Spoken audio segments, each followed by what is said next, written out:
Grupos de autodefensa dieron otro paso importante. Municipio. Quieren cercar a Patzingán, la base de la organización criminal Caballeros Templarios. Su movimiento armado logró avanzar hacia el municipio de La Huacana, donde la tarde del miércoles tomaron control de la seguridad. El secretario de Gobierno de Michoacán, Jesús Reina García, negó que los grupos de autodefensa hayan avanzado a otros municipios del estado, pero reconoció la muerte de una mujer y 2 heridas más durante una incursión de grupos civiles en La Huacana. Pues creo que es el último en enterarse. El Palacio de Gobierno de Morelia. La aparición de un nuevo grupo de autodefensa, esta vez en La Huacana, ocasionó la intervención de militares. Un tiroteo que costó la vida a una joven de 17 años. Pero además los soldados desarmaron a 30 integrantes de policías comunitarios y la situación se volvió muy tensa, lo que puede derivar un día en un rozamiento con sangre muy peligroso. Sí, pero para las autoridades, si no los reconozco, si no los veo, no existen. Y con la situación que predomina ahorita en el Estado, el aceptar que un nuevo grupo de autodefensa está surgiendo va a hablar todavía más de mi incapacidad y de mi falta de planeación como cuerpo de inteligencia para prever y anticipar esto. No existe, pero hay 3 mujeres muertas, una es menor de edad. ¿Y quién fue? Pues quién sabe, un enfrentamiento más de los muchos que se pueden dar en la sierra, en la ciudad, en el rancho, no importa. No, yo creo que esto es terrible. Y el primero que tendría que hacer frente a las cámaras y a la situación y responder es el señor gobernador, pero ¿onta? Los cárteles pues sentados en la tribuna viendo el enfrentamiento entre pruebas, aplaudiendo entre fuerzas locales y el ejército. Así es.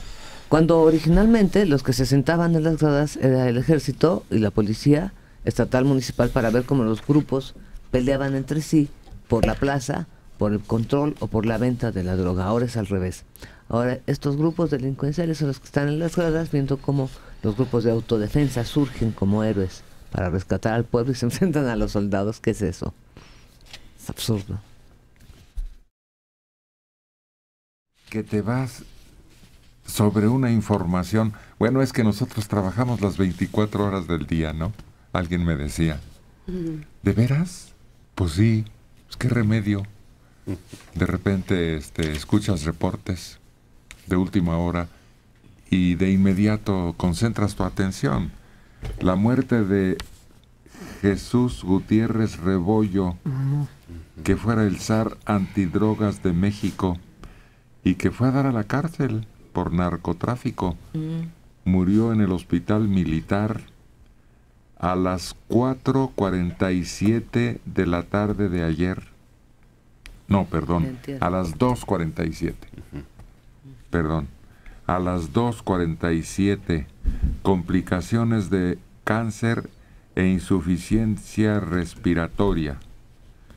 Tenía una sentencia de 40 años de prisión. Y es que pues creo que abusó de su buena suerte, porque localizaron que el departamento de lujo en el que vivía pertenecía a un miembro del crimen organizado muy destacado, ¿no? Sí, y además tenía muchas cosas en contra. Ahí en lo que antes era el Instituto de Lucha contra las Drogas, hubo muchos abusos en lo que se refería a compras de cosas que él usaba, que no eran en servicio para... ¿Te acuerdas que se desaparecieron unos bultos de droga? De la caja bóveda fuerte. La evidencia desapareció. Pero además la bóveda estaba en el fondo del edificio y tenías que pasar por todas las oficinas para llegar a la bóveda y luego registrarte y todo. Pues de ahí se convirtió en talco la cocaína, talco para bebé. ¿Qué edad tiene? Por el orgullo de volver a ser llamado general. ¿Cuál es su mensaje? buscó ser declarado inocente de los cargos que lo mantuvieron 16 años preso y procesado por proteger al cartel de Amado Carrillo, el Señor de los Cielos. Y sí, le respetaron su grado de general de división, pero no logró comprobar su inocencia. No, y la película de Traffic está basada en esa relación tortuosa entre él, Gutiérrez Rebollo, y los narcotraficantes.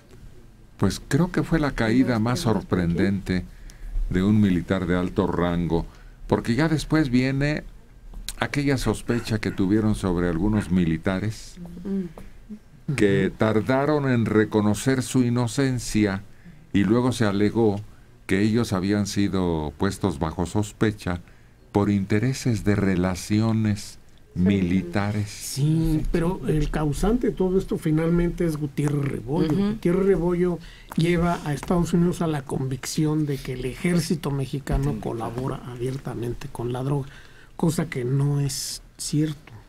Que habrá algunos elementos que lo hacen, pero en general hay pues tienen sus propios intereses, desde luego, ¿no? Entonces, sí, nos exhibió en el extranjero como alguien incapaz de llevar a cabo, un país incapaz de llevar a cabo una tarea efectiva en este sentido. Sobre todo cuando Estados Unidos daba, acuérdate de la certificación, no solo la ayuda en armamento, sino cada año a todos los países del área que luchaban contra la droga, les daban una compensación económica muy fuerte. De ahí la importancia que tú mencionas, que para él era muy importante mantener el grado de general para volver a ser llamado como tal.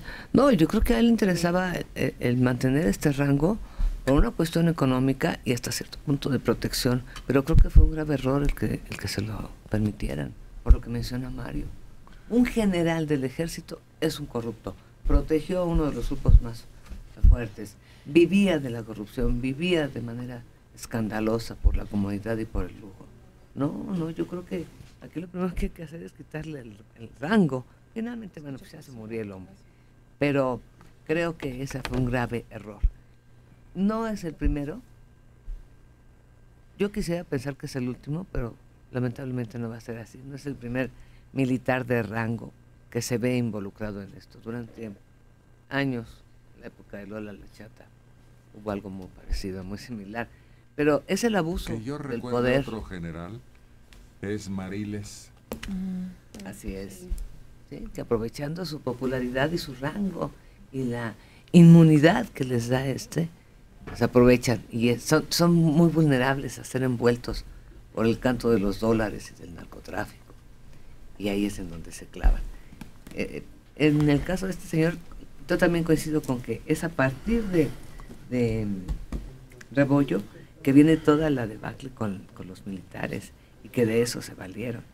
Y yo hasta pensaría, fíjate, que todo lo que se habló de el Señor de los Cielos de Amado Carrillo, de que el cadáver no era, pero sí era, pero finalmente no era, y que el señor está en Centroamérica, yo pensaría que efectivamente, bajo la protección de un mando militar de este rango, tú puedes tener un puente para evadir y largarte al fin del mundo.